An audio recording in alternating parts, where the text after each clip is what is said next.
இங்க 2 அமைச்சர் இருக்காங்க. ஒரு அமைச்சர் டம்மி ஆகிட்டாங்க. நம்ம பிடிஆர் பண்ணுவோம்.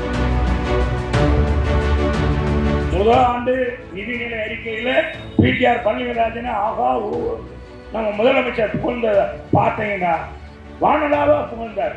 அடுத்த நிதி Periyar Maniammai Institute of Science and Technology, Tanjavur. Civil engineering with specialization in GIS, remote sensing and more. திமுக அமைச்சரவையில அத்தனை பேரும் ஜாமீன் பெற்றோம். எல்லாம் ஜாமீன் அமைச்சரா இருக்காங்க. இவங்களை வச்சுக்கிட்டு நாங்க 234 தொகுதியில வருவோம்னு சொன்னா இது மாதிரி ஒரு கேடப்பையில நம்ம பார்த்துக்கிறோம். இங்கே மாநகராட்சியில் எடுத்துக்கங்க, துப்புரவு பணியாக இன்னும் போராடி கொண்டு இருக்கிறாங்க. எங்க நிரந்தர ஆக்கிரம் நீங்களே ஏன் நிரந்தர ஆக்கல, இன்னைக்கு பண்ணி நிரந்தர கொடுங்கன்னு போராடுகிறாங்க. அந்த துப்புரவு பணியாளருக்கு எந்த உதவியும் செய்யாததான் இந்த மதுரை மாநகராட்சி. இங்க 2 அமைச்சர் இருக்காங்க. ஒரு அமைச்சர் டம்மி ஆகிட்டாங்க. நம்ம பிடிஆர் பண்ணுகிறோம். அது என்ன எதனால் என்றதை நம்ம அன்வராஜாவே சொல்லிட்டார். அதுக்குள்ள நான் போக விரும்பல. பழனிவேல்ராஜனே இன்னைக்கு அந்த பதவி வேணான்னு சொல்ற போற அளவுக்கு இருக்கிறார். எனக்கு அந்த அளவுக்கு ஒரு அமைச்சர்கள் உட்கார வைத்து அசிங்கப்படுத்துறது. இந்த திராவிட இயக்கத்தை உருவாக்கிய முதல்வர் பிடி ராஜன் அவர்கள் நீதி கட்சி தொடங்க அந்த பிடி ராஜன் குடும்பத்தினுடைய அந்த அவங்களுடைய பழிச்சொல்லுக்கு நிச்சயமாக அவங்களுடைய இதுக்கு திமுக குடும்பம், ஸ்டாலின் குடும்பம் நிச்சயமாக பதில் சொல்லியே தீரும். அந்த அளவுக்கு அசிங்கப்படுத்திட்டாங்க. காரணம் உண்மையை சொன்னதுக்காக. மதுரை மண்ணில் பிறந்தா நம்ம அதைத்தானப்பா சொல்லுவோம். என்னம்மா சொல்லுவீங்களா இல்லையா? ஏதாச்சும் தப்புன்னா தப்புன்னு சொல்லிட்டு போயிடுவோம், யதார்த்தமா சொல்லிட்டு போவோம்.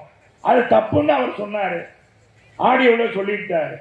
அதுக்காக இந்த தண்டனையா வைத்து கொண்டு முதல் ஆண்டு நிதிநிலை அறிக்கையில பிடிஆர் பழனிவேல்ராஜன் ஆகா நம்ம முதலமைச்சர் புகழ்ந்த பார்த்தீங்கன்னா வானலாவா புகழ்ந்தார்.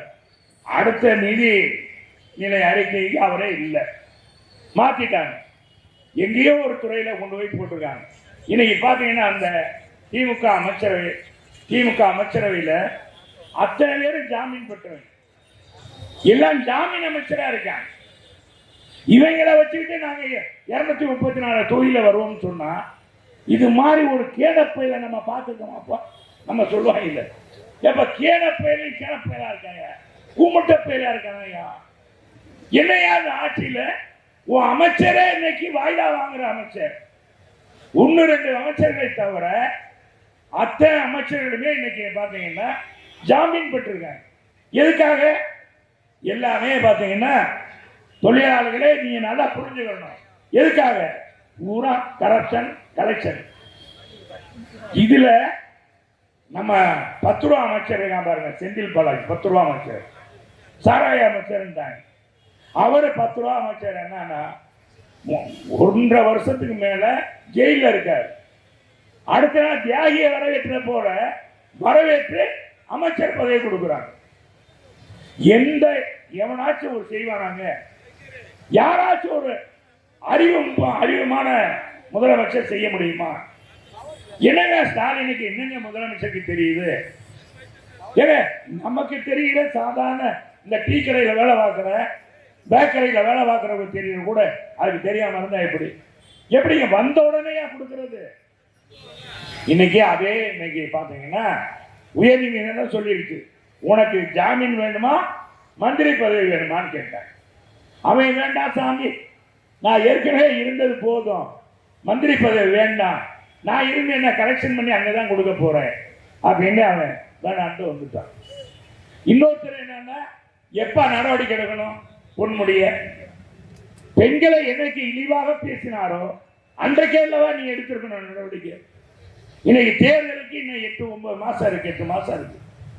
இந்த 9 மாசத்துக்கு முன்னால நீ நடவடிக்கை எடுத்தீங்கன்னா உன்னை இந்த ஆட்சியை நல்ல ஆட்சி, உன்னை நல்ல தலைவர் மக்கள் ஏற்றுக்கொள்வாங்களா? பெண்களை ஏற்றுக்கொள்வாங்களா? Periyar Maniammai Institute of Science and Technology, Tanjavur. Civil engineering with specialization in GIS, remote sensing and more.